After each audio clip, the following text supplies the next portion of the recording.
할렐루야. 우리 옆에 분하고 인사할까요? 보고 싶었습니다. 네. 잘 지내셨죠?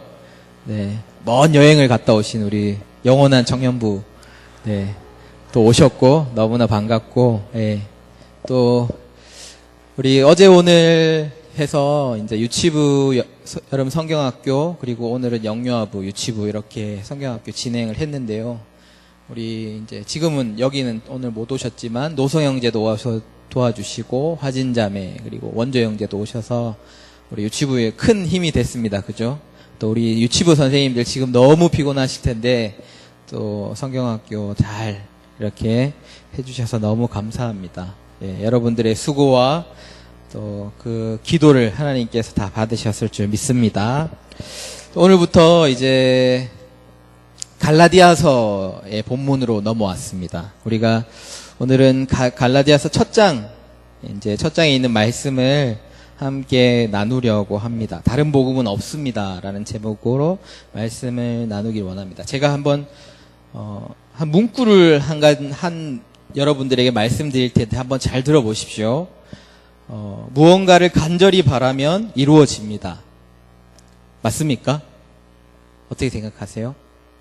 아니면 이렇게 물어볼까요? 믿으십니까? 네. 저는 이 문구, 아마 저는 읽어보지 못했지만 어떤 아주 히트 친 책에서 나왔던 문구라고 제가 들었습니다. 어쩌면 교회가 아닌 이 시대에게 복음과 같은 이야기인 것 같아요. 뭔가 간절히 바라면 이루어진다. 우주의 기운이 그 간절한 바람 가운데 여러분의 바람들을 이루게 해준다라는 말이 있습니다. 또 우리가 잘 아는 말 중에도 이와 비슷한 말이 있는 것 같아요. 이것이 정확하게 비슷한 말인지는 알 수 없지만 이 말이죠. 하늘은 스스로 돕는 자를 돕는다. 맞습니까? 하늘이 어떤 것을 의미하는지는 잘 모르겠지만 우리는 이 말, 하늘이 스스로 돕는 자를 돕는다. 이 말을 들으면 우리가 주목하게 되는 단어는 하늘이 돕는다라는 겁니다. 하늘이 뭔지 잘 모르겠지만 하늘이 그 사람을 돕는다, 우리를 집중하는데 사실 이 말의 초점은 하늘이 돕는다라는 말이 아니라 스스로 하지 않으면 하늘도 돕지 않는다라는 그런 냉소적인 뜻을 가진 말이라고 이제 이야기를 하더라고요. 뭐 이런저런 심오한 뜻이 있는 것 같은데 이런 이야기들은 우리 의미들을 미루어 두고 이 이야기를 제가 한 것은 우리가 이런 이야기를 들으면 우리가 아니라 세상이 들으면 그렇게 믿고 싶은 말들입니다. 그렇지 않나요? 너무나 좋은 말이지 않습니까? 간절히 바라면 그리고 하늘이 우리를 돕는다라는 최선을 다하면 그렇게 이루어진다라는 거죠.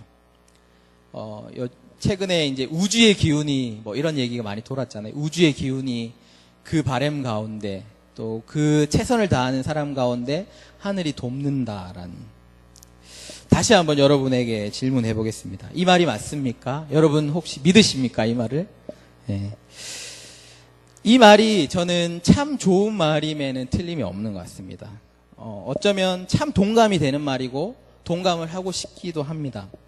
그런데 저는 이 말들이 참 무섭다라는 생각이 듭니다.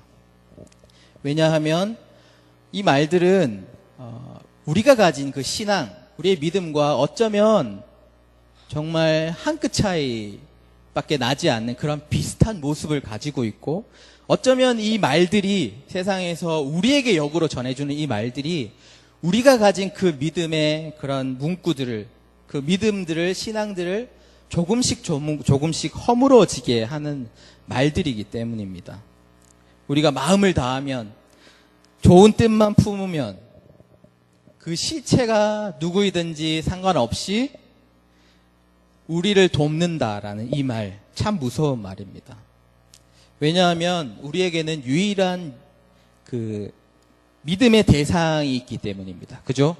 우리는 무언가 간절히 바라는 것이 아니라 우리는 우리의 믿음의 그 바람은 분명한 정확한 대상이 있습니다. 그런데 이 세상에서 들려주는 이런 말들은 우리의 그 정확한 우리의 믿음의 대상을 허물어 버리는 말이라고 생각이 듭니다. 우리가 살아가는 세상이 지금 이런 세상이다라는 겁니다. 우리가 뭔가 이것만이 진리야라고 하면 세상이 그것만의 답이 있는 게 아니야. 네가 조금 잘못 생각하고 있는데 세상은 우리에게 그것이 아니라 뭐든지 간절히 바라면 이루어진다라고 우리에게 새로운 이야기들을 해주는 것이 바로 우리가 살아가는 세상이다라는 거죠. 제가 이 얘기를 하는 이유는 제가 직접 들은 질문이었습니다. 어떤 예전에 사역할 때 청년이 이런 질문을 했습니다. 그때 전도사님이었는데, 전도사님 무엇이든지 간절히 바라며 이루어진다라는 이 책에 나오는 이 문구가 우리의 기도를 얘기하는 것이 아닙니까? 라는 질문을 제가 어떤 어린 청년에게 실제적으로 들은 겁니다. 이 세상의 가치관들이 우리의 교회 안의 그 신앙, 믿음을 완전히 흔들어 버렸다라는 실제적인 예인 거죠. 교묘한 모습으로 들어와서 우리가 가진 그 정확한 진리를 조금씩 무너지게 하는 것. 하지만 우리는 무언가 간절히 바라며 이루어지는 것이 아니라 우리가 하나님 앞에 간절히 바랄 때 그것이 이루어진다라고 우리는 정확하게 알 수 있습니다. 우리가 구하는 그 믿음의 대상은 천지를 지으신 하나님 아버지께 구하는 것이다라는 것입니다. 하지만 세상은 그것이 아니야. 하나님 아버지에게도 구해도 되지만 무언가 간절히 바라면 하나님 아버지가 아니더라도 간절히 구하면 그것이 이루어진다라고 우리에게 도전하고 우리의 신앙을 무너뜨리려 하고 우리를 흔들고 있다라는 것입니다. 이것이 우리가 살아가는 세상, 또 어쩌면 바울 선생님이 살아갔던 세상이었을지도 모르겠습니다. 지금 우리가 살아가는 이 시대에도 우리의 신앙에도 이런 저는 유사 신앙들, 이런 가짜 신앙들이 우리의 신앙에 얼마나 많이 들어와 있는지 모르겠습니다. 이런 가짜 신앙들, 가짜 문구들, 가짜 진리들이 이 교회 안에 들어와서 정말 우리가 가장 귀한 그 복음을 싸구려가 되게 만들고 하나님께서 피로 사신 이 교회가 교회되지 못하게 만들어 버리고 있다라는 것입니다. 어쩌면 우리가 정말 제대로 알지 않고 우리가 정신을 바짝 차리지 않는다면 정말 무엇이 진실인지, 무엇이 진리인지, 누가 나를 속이는 것인지 아니면 그것이 진짜인지 알 수 없는 세상 가운데 우리가 살아가고 있다는 것입니다. 그래서 우리는 더욱 참 진리 가운데 서야 합니다.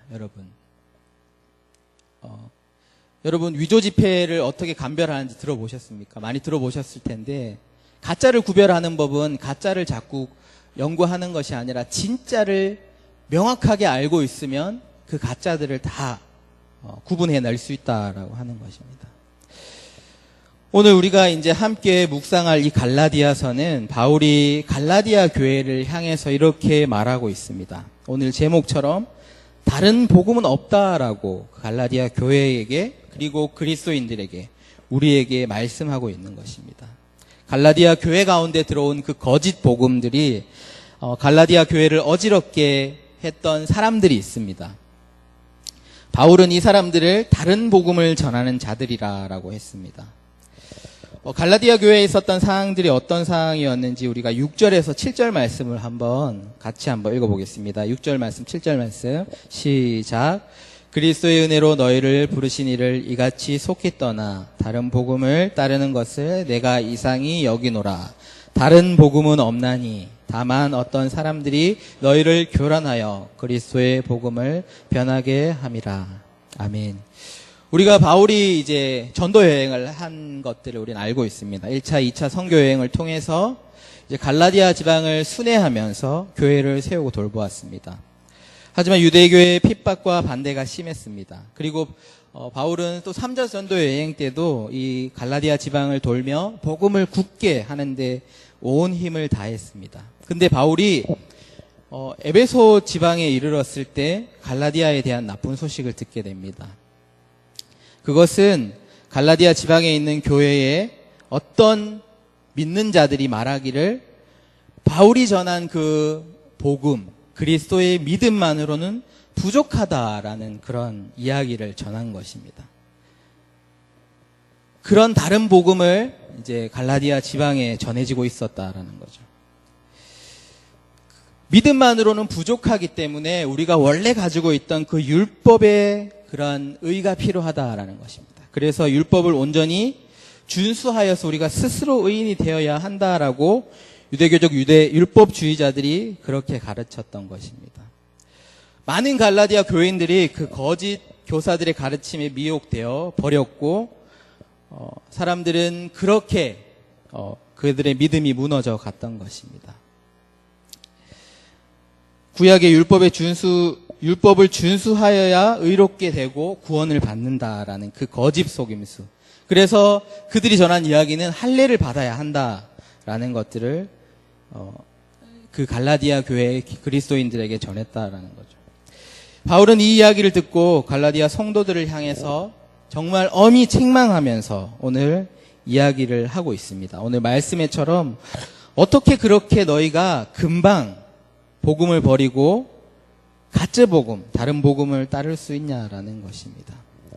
어쩌면 우리가 생각하기에 다른 복음이 있을 수 있지 않을까라고 할 수 있지만 오늘 말씀처럼 7절의 말씀처럼 다른 복음은 없다라는 것입니다. 그것은 어떤 사람들이 너희를 교란하기 위해서 그리스도의 복음을 변하게 하기 위해서 말을 하고 있다라는 것입니다.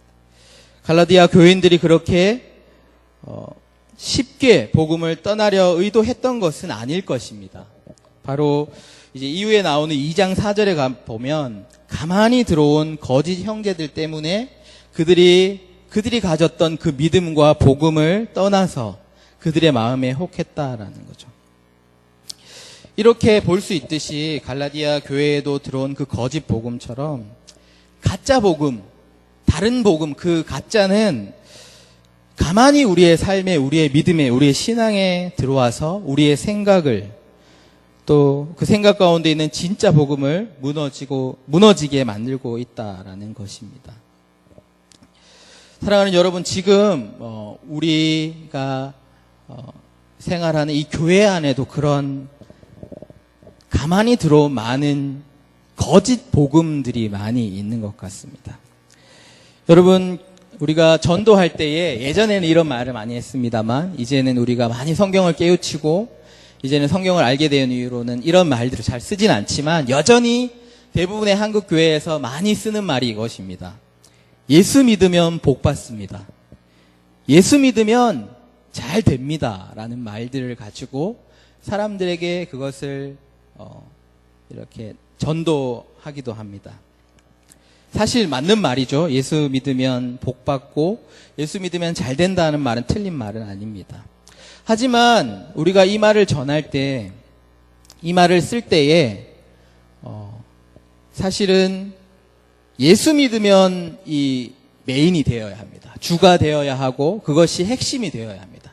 예수 믿으면 예수를 믿어야 한다라는 것의 핵심이 되어야 하지만 우리가 이 말을 전할 때 우리에게 핵심이 되는 단어는 복을 받습니다. 잘 됩니다. 라는 말에 우리는 더 관심을 가지고 강조를 하고 하는 것이 문제다라는 거죠.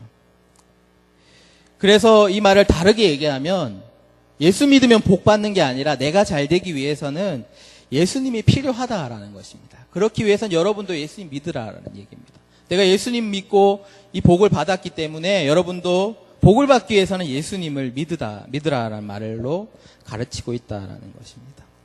이 말은 틀린 말이 아닙니다. 예수님 믿으면 복을 받습니다. 하지만 우리가 그것만 이야기하고 그것만 가르치는 것은 어쩌면 심하게 이야기하면 가짜 복음일 수 있습니다. 유사 복음일 수 있습니다. 우리가 예수님 믿으면 복을 받습니다 라고 전해야 하지만 그것과 함께 우리가 전해야 하는 것은 먼저 우리가 그것과 함께 가르쳐야 할 것은 우리가 예수 믿고 복을 받기까지 우리가 해야 할 것은 예수님이 말씀하신 것처럼 나를 따르려면 자신을 부인하고 자기 십자가를 지고 따르라라고 하신 말씀을 우리가 순종하며 그렇게 살아야 한다라고 하신 그 말씀을 우리가 분명하게 그들에게 가르쳐야 한다라는 것이죠. 우리가 예수 그리스도의 복을 누리기까지 우리는 우리 자신을 부인하고 십자가를 지며 또 예수님과 함께 우리가 십자가에서 죽어질 때 우리가 누릴 수 있는 영적인 그런 복이다라는 것입니다. 예수 믿고 복 받는 것이 세상이 이야기하는 남보다 더 풍성하게 사는 그런 것만을 말하는 것이 아니다라는 것을 우리가 정확하게 이야기해 주어야 한다라는 것입니다. 이 시대 가운데 있는 교회 가운데 이런 복음들이, 가짜 복음들이 교회 안에 너무나 많이 들어와 있습니다. 어쩌면 우리 안에도 그런 복음이 우리의 복음이 되어서 예수님을 믿습니다. 그것이 주가 아니라 예수님이 나의 주인이십니다가 주가 아니라 돈이 먼저이다. 그리고 물질이 먼저인 그것이 주가 된 세상. 그 세상의 가치에 영향을 받은 그런 가르침이 교회 안에서 복음으로 가르쳐지고 있다라는 것입니다. 우리는 모두가 그 복음을 듣고 하나님 앞에 나온 사람들입니다. 여기에 있는 우리 모두는 나를 살게 한 분명한 복음이 있었다라고 저는 믿습니다. 그러시죠? 여러분에게 복음이 있으시죠? 제가 한번 질문해 보겠습니다. 사랑하는 여러분, 여러분들에게 여러분들을 살게 하신 그 복음은 무엇입니까? 여러분들 오늘 나의 친구, 믿지 않는 나의 친구가 너에게 교회가 전하는 그 복음, 네가 살았다고 한, 너에게 생명을 주었다고 한 그 복음은 도대체 무엇이냐라고 물었을 때 여러분은 그 복음에 대해서 정확하게 이야기하실 수 있습니까? 조금 전에 제가 이야기 드린 것처럼 우리가 이 복음 앞에 우리가 명확한 우리의 고백이 없다면 무언가 간절히 바라며 이루어집니다라는 이런 거짓 속임수가 우리의 삶에, 우리의 생각 가운데 파고들 때 우리는 그것을 분별할 수 없습니다. 분명히 우리가 나의 복음은 이것입니다 라고 명확히 우리가 이야기할 때 우리가 분별할 수 있는 것입니다. 우리는 여러분들이 나의 복음이 있습니까? 라고 질문했는데 제가 여러분 그 복음이 있어야 하지만 그 또한 그 복음이 어쩔 때 또 점점 나만의 복음이 되어가는 경우가 많이 있습니다. 분명히 성경에서 이야기하고 있는 그 복음을 우리가 가지고 가는 것이 아니라 나만의 복음으로 만들어서 정말 나의 삶에 그 필요한 복음을 가지고 우리가 살아가는 것들을 볼 수 있습니다. 특별히 우리가 자유지 못한 것은 그때나 지금이나 별반 다르지 않은 것 같습니다. 우리는 오직 예수 그리스도의 그 십자가의 구속하심만으로 우리가 의롭다라고 여김을 받지만 우리는 여전히 의문을 가지고 또 의심하고 우리는 그때 그 갈라디아 교회의 거짓 복음과 같이 우리의 마음에도 우리가 무언가 해야만 하나님께서 우리를 의롭게 여기시고 우리를 사랑하시고 우리를 받아주신다라는 생각을 잘 놓지 못하는 것 같습니다. 우리가 이것으로부터 자유하지 못하다라는 생각을 많이 하고 있다는 거죠. 오직 예수 그리스도의 은혜로만 우리가 은혜를 구해야 하지만 그것이 아닌 우리의 복음 가운데, 내가 가진 복음 가운데는 그것이 아니라 어떤 행위로 만족을 찾으려고 하는 것입니다. 제가 이 시대의 교회 안에 들어온 복음과 저는 다를 바가 없는 이야기다라고 생각합니다. 어떤 행위로 내가 하나님 앞에 의로움을 찾으려고 하는 것, 그것은 하나님이 먼저가 아니라 내가 먼저인 그런 행위다라는 거죠. 내가 구원받기 위해서, 내가 천국에 가기 위해서 내가 무언가를 해야 된다라는 생각을 가지고 있다라는 것입니다. 하지만 그것이 아니라 우리에게 가져야 할 생각은 하나님께서 나의 주인이시기 때문에 우리가 하나님 앞에 나아가야 한다. 예수님을 믿어야 한다가 먼저 되어야 한다라는 거죠. 그 시대에 갈라디아 교회에 있던 시대, 그리고 구약 시대에 있던 모든 우상 숭배들의 모습이 바로 이런 맥락에 있는 것 같습니다. 하나님이 중심이 되시나 아니면 내 삶이, 나의 만족이, 나의 필요가 중심이 되어 있는가.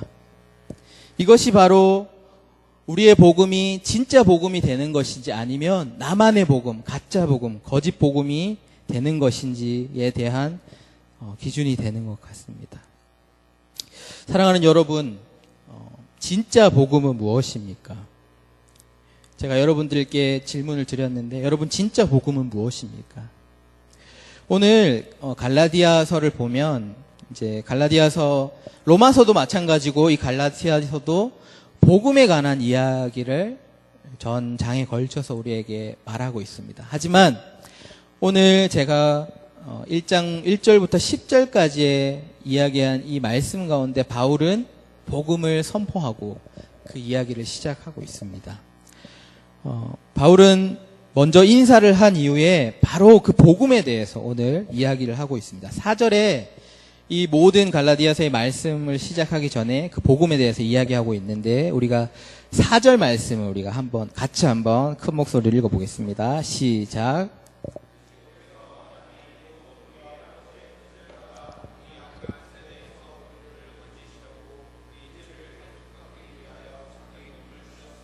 아멘. 아멘이십니까? 이것이 복음입니다, 여러분. 진짜 복음은 무엇입니까? 여러분, 우리가 믿고 우리가 온 생명을 바쳐야 할, 우리에게 영원한 생명을 줄 그 복음은 무엇입니까? 했을 때 우리가 명확하게 세상에 말할 수 있고 고백할 수 있는 것은 바로 이 바울이 4절 말씀에 이야기했던 이 말씀입니다. 우리 아버지의 뜻을 따라서 우리의 죄를 대속하기 위해서 자기 몸을 주셨다라는 것입니다. 누가요? 바로 예수 그리스도께서. 그리스도께서 우리의 죄를 대속하기 위해 자기 몸을 주셨다. 바로 이것이 우리가 믿고 우리가 생명을 드려야 할, 우리에게 영원한 생명을 줄 명확한 복음이다라는 것입니다. 이것이 바로 우리의 모든 믿음이고 바로 바울이 전한 복음입니다. 제가 이제 새가족들이 오시면 새가족 교육을 이제 하게 되는데 이제 담임 목사님이 진행을 하시는데 저도 가끔씩 들어가서 이야기를 합니다. 첫 과에 우리가 복음에 대해서 복음이 무엇입니까? 명확하게 이야기한다면 다른 것 기억하실 필요 없습니다. 예수 그리스도의 십자가 그리고 예수 그리스도의 부활, 이것이 우리가 믿는 믿음의 전부이고 핵심이고 또 바로 우리의 복음입니다라고 이야기를 합니다. 그리스도께서 우리의 죄를 대속하기에 자기 몸을 주셨다라는 것, 그리고 죽으시고 부활하셨다라는 것, 이것이 바로 바울이 전한 복음이었습니다. 사랑하는 여러분, 다른 복음은 없습니다. 다른 어떤 것은 복음이 아닙니다. 오직 예수 그리스도 안에서 속량, 제사함을 받았고 그것만으로 우리는 충분하다라는 것입니다. 예수님 안에서 보여주신 영원하신 하나님의 그 사랑, 그것이 바로 오늘 우리에게 전해진 복음이었고 또 우리가 이 한국 교회들이 그것을 받아들였고 그 복음은 지금 우리에게 생명을 준 것이다라는 것입니다. 지금 교회가 살기 위해서는 이것을 해야 되고 저것을 해야 되고 어떤 방법을 써야 하고 라고 하지만 우리가 복음 앞에 다시 서야 합니다라는 이야기는 하지 못하는 것 같습니다. 우리가 세상으로 들어온 그 거짓 복음들 앞에 흔들리고 있을 때 교회는 흔들리지만 세상이 변한다 할지라도 이 복음, 예수 그리스도 안에 있는 그 속죄와 그 부활, 우리에게 생명을 준 이 복음 앞에 우리가 바로 설 때 교회가 바로 설 수 있는 것입니다. 바울 선생님은 이 복음을 발견했습니다. 그래서 그의 모든 생명을 이 복음을 전하는 일에 드렸습니다. 바울 선생님뿐만 아니라 우리에게 복음을 전해주었던 선교사님들, 그리고 지금도 많은 사람들이 이 복음 때문에 자신의 삶을 하나님께 드리며 생명을 드리며 그 복음 때문에 주님이 가라고 하시는 그 길로 가고 있다라는 것입니다. 그 복음 때문에 지금 우리가 여기에 있는 것입니다. 지금 여기까지 그 복음이 전해진 것입니다.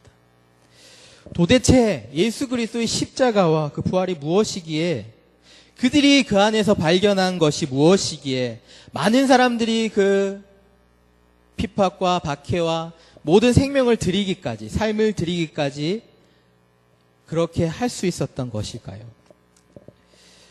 바울은 이렇게 고백하고 있습니다. 우리 빌립보서 3장 7절에서 9절 말씀 우리가 함께 한번 고백해 보겠습니다. 제가 한 절, 여러분들이 한 절, 마지막 절은 같이 읽겠습니다. 그러나 무엇이든지 내게 유익하던 것을 내가 그리스도를 위하여 다 해로 여길 뿐더러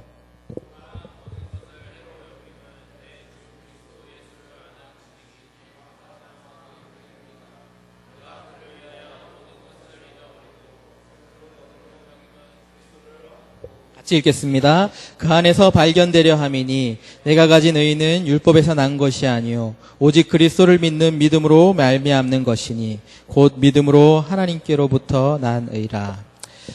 바울이 발견한 그 진리, 그것은 예수 그리스도를 아는 것, 그 안에 있는 새 생명이었습니다. 그것 때문에 바울은 그가 가진 모든 것들을 배설물로 여길 수 있었다라고 할 수 있었다라는 것입니다. 복음을 발견하고 바울과 같은 고백을 한 사람들, 그 안에, 그 복음 안에, 그리스도 안에 참 생명을 발견했습니다. 이 복음 안에는 다른 복음이라고 불리는 그 가짜들이 준다고 하는 그 삶의 풍성함이 아니라, 있었다가 없어질 그러한 것이 아니라 그 안에는 영원한 생명과 영원한 기쁨, 그리고 세상이 줄 수 없는, 세상이 빼앗을 수 없는 그 평안을 그들이 그 안에서 발견했다라는 것입니다. 사랑하는 여러분, 여러분 안에 이 복음이 있습니까? 우리가 예배 시간 전에도 찬양했습니다. 그 십자가의 그 보혈만으로 우리가 설 수 있다라는 찬양을 했습니다. 바로 이 복음을 통해서 우리의 삶에 새로운 생명, 그리고 참 영원한 삶이 있다라는 것입니다. 우리는 이제 갈라디아서 이 교회가 있던 이 시대에만 이 참된 복음이 필요한 것이 아니라 지금 우리의 삶 가운데, 지금 우리가 상황 이 한국 교회의 현실 가운데, 그리고 여러분들의 삶의 현실 가운데 우리에게 필요한 것은 어떤 방법들, 어떤 기술들이 아니라 바울이 전했던 그 복음, 생명을 드렸던 그 복음, 선교사님들이 우리에게 전해주었던 이 복음 앞에 우리가 다시 서야 한다라는 것입니다. 이것이 바로 한국교회가 일어날 수 있는 길이고, 교회만 일어나는 것이 아니라 우리의 삶이 회복되고 우리의 삶이 올바른 길로 가고 우리의 삶의 영원한 생명을 얻는 길이다라는 것입니다. 세상은 더욱 악해져만 갑니다. 세상은 더욱 악해져 가고 더욱 교묘하게 우리를 가짜 복음으로 우리를 속이고 우리를 넘어뜨리려고 합니다. 정말 이 교회 안까지 들어와서 복음, 예수 그리스도의 그 복음마저 왜곡하는 시대 가운데 우리가 서 있다라는 것입니다. 이 시대 가운데 우리가 바로 서서 하나님의 그 영원한 길, 하나님의 나라를 우리가 이룰 수 있는 길은 바로 이 예수 그리스도의 이 복음 가운데 바로 서는 것입니다. 어떻게 우리가 그 복음 가운데 바로 설 수 있겠습니까? 바울은 갈라디아에서 이런 고백을 우리에게 합니다. 2장 말씀에 우리가 너무 잘 아는 말씀 있죠. 이것이 바로 바울이 우리가 어떻게 복음 앞에 서야 할지에 대해서 전하는 말씀이라고 믿습니다. 우리 갈라디아서 2장 20절 말씀 우리 함께 한번 읽겠습니다. 함께 고백하겠습니다. 시작. 내가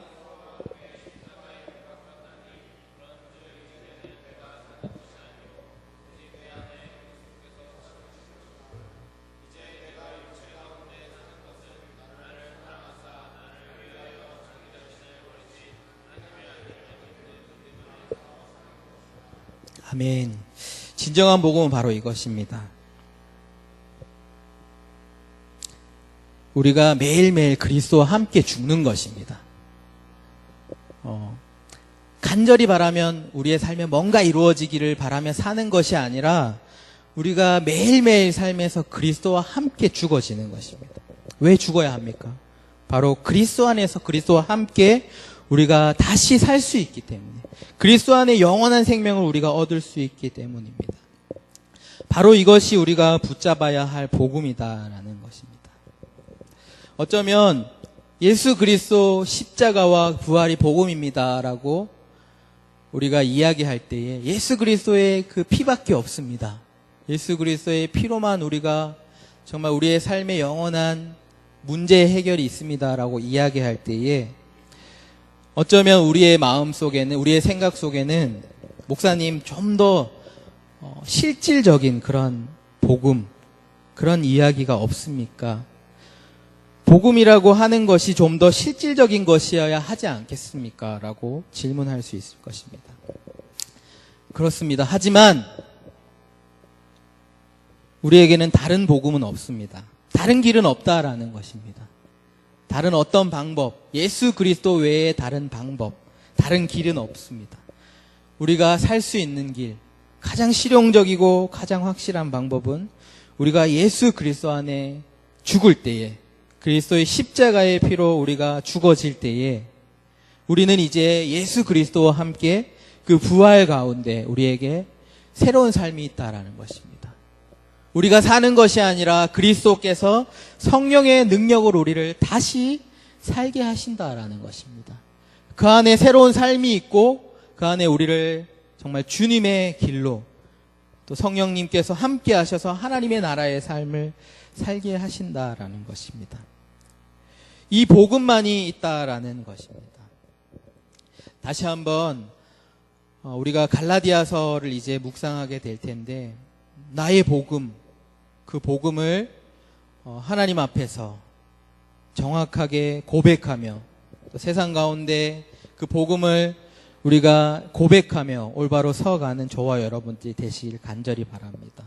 그 복음 가운데 바로 서서 하나님이 주시는 그 진정한 승리의 삶을 살아가시는 저와 여러분들의 삶이 되시기를 간절히 축원합니다.